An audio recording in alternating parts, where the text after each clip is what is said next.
She was rejected, humiliated, and betrayed by the very people she worked hard to serve, mocked as a thief, treated as a nobody, and pushed out of the chief's mansion with nothing but tears. But what no one knew was that her pain was only the beginning of her destiny. From the dust of rejection, she rose, and her steps led her straight into the palace, where fate crowned her as queen. But how did a poor maid's tears turn into a crown? What really happened that changed her life forever? Once upon a time, in a small village called Uga, there lived a young girl named Adora. She worked very hard to take care of herself and her blind mother. Adora planted plantain and vegetables on her small farm and sold them at the market. She did many kinds of work just to make sure her mother was fine. One day, Adora applied for a job as a house cleaner in the chief's mansion. She was hired the very same day she went for the interview. When Adora entered the mansion, she met the madam and her daughter sitting on the sofa, watching a movie. "Go and start work immediately," the madam shouted. "Hey, you, come here. Go to my room, clean everything, and arrange my clothes," Adanne, the chief's daughter, ordered. "Okay, ma," Adora replied, her hands trembling. That evening, Adora went back home. She met her blind mother sitting on a bench under the tree in front of their house, holding her walking stick. "Adora, is that you?" her mother asked. "Yes, Mama," Adora answered. "How was your new job?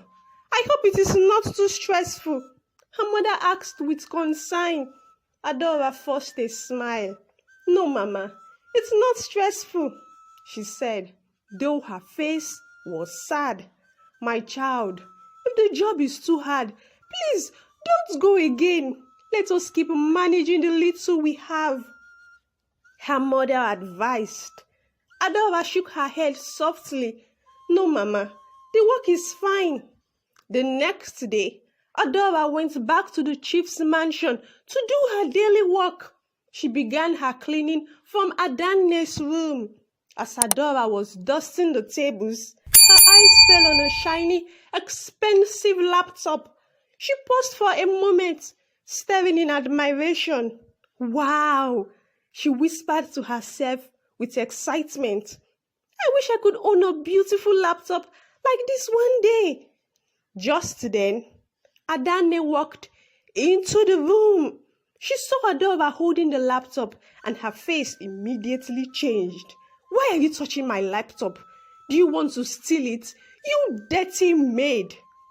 Adanne shouted angrily. Adora's heart began to race. Her hands trembled.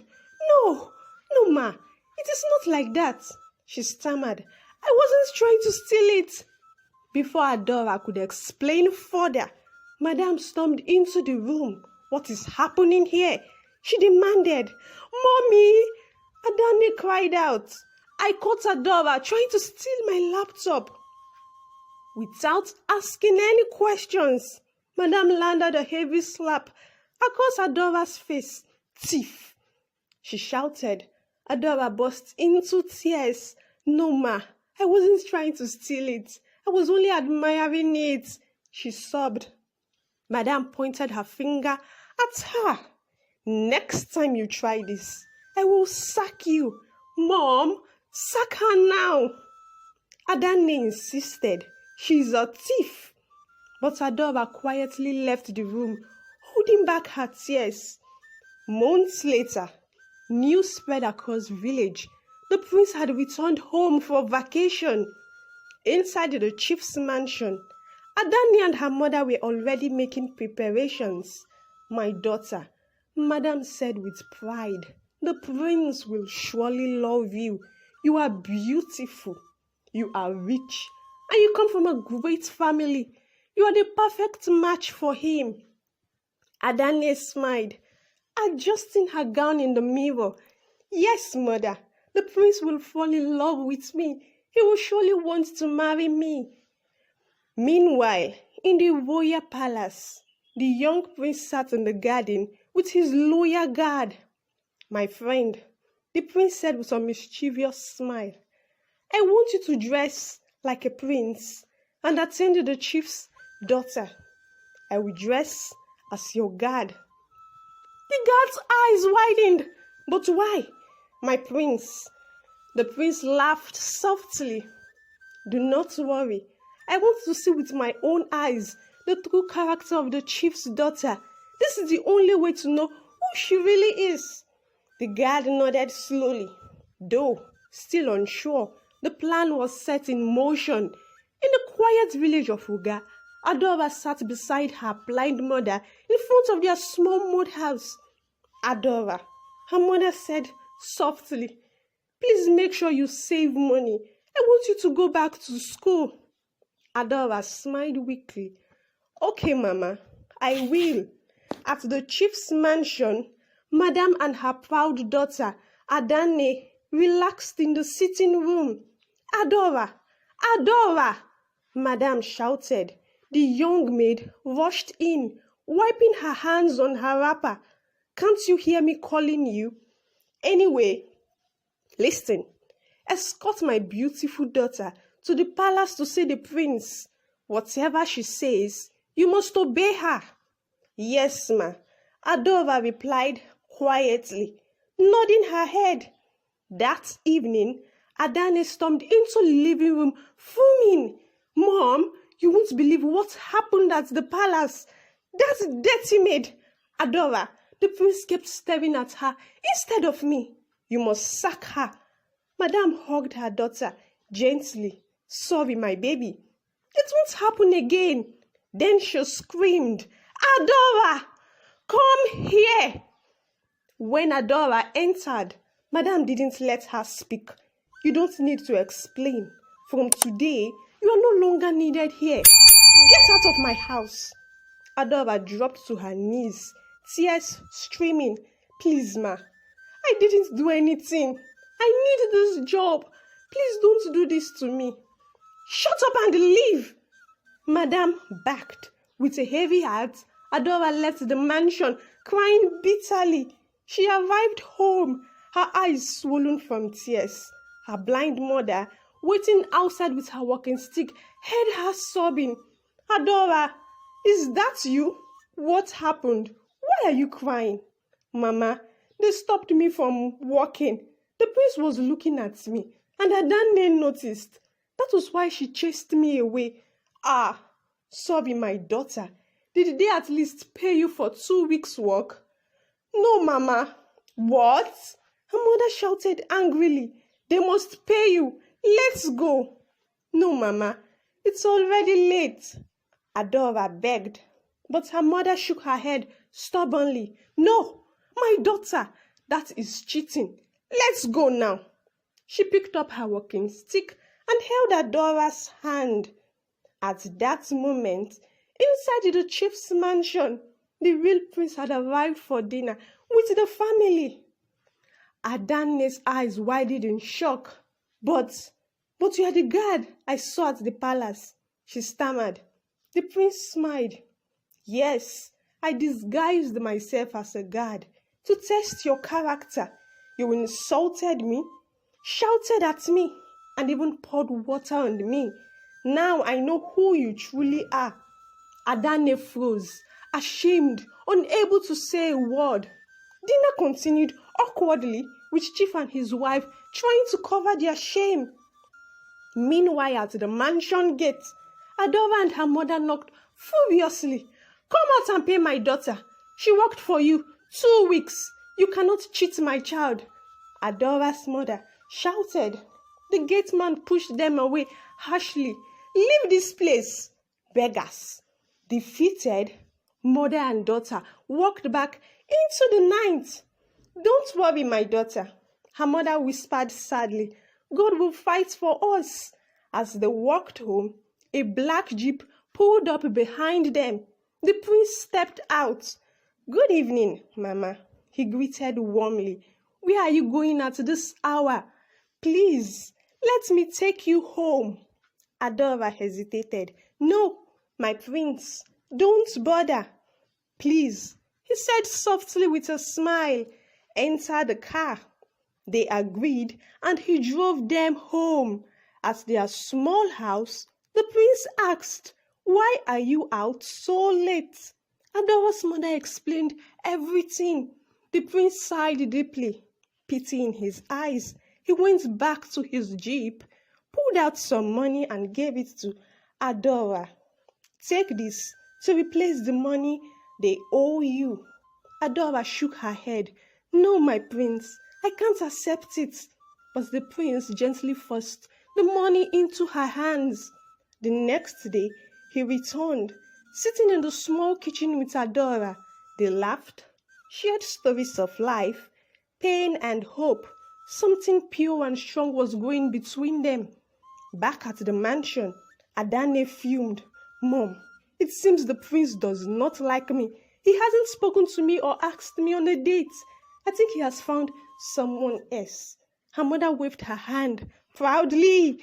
"Impossible. We are the richest family in this village. The prince cannot marry a low-life girl. He must marry you."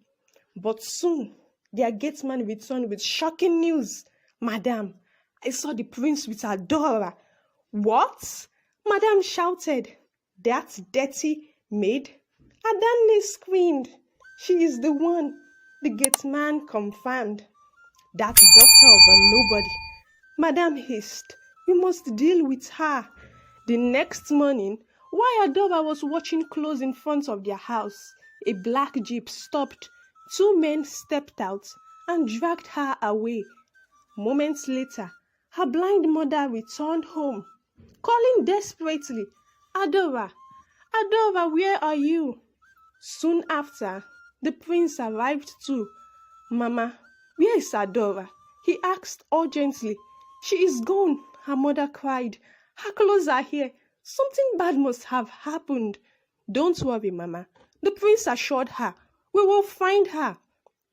In the chief's mansion, Chief sat at the dining table with his family. "I've sent men to keep Adora locked up," he boasted, "and soon I will have her mother too." "That's good. My husband," Madame smiled. "How can the daughter of nobody compete with my daughter?" Just then, the guards dragged in Adora's blind mother. Chief went out to see her. The moment he looked at her face, he froze.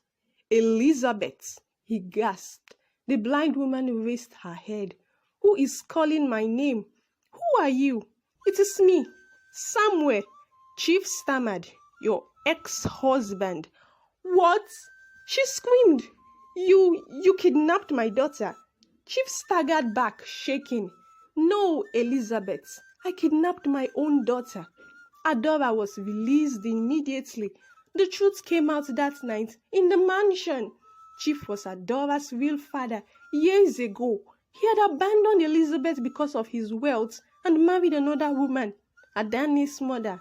When Adane overheard the truth, she ran to her room in tears. "Mother, is this true?" she cried. "Am I not Chief's real daughter?"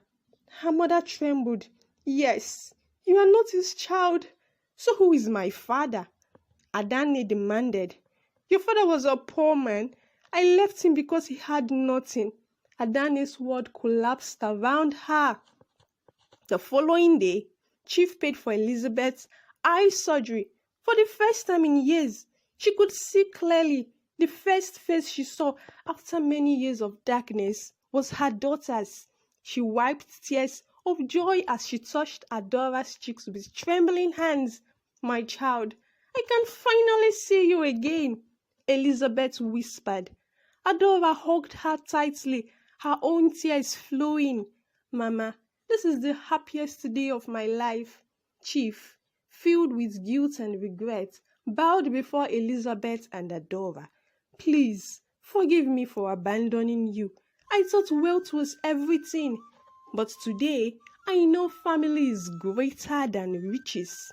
He also bought a beautiful house for Adora and her mother in the city, promising never to forsake them again. 1 month later, the prince proposed to Adora in front of the villagers. The crowd cheered, drums rolled, and women danced with joy. The once poor maid, who had been despised, insulted, and cast out, was now honored before everyone. As Adora stood beside the prince, she looked at her mother, who smiled with pride.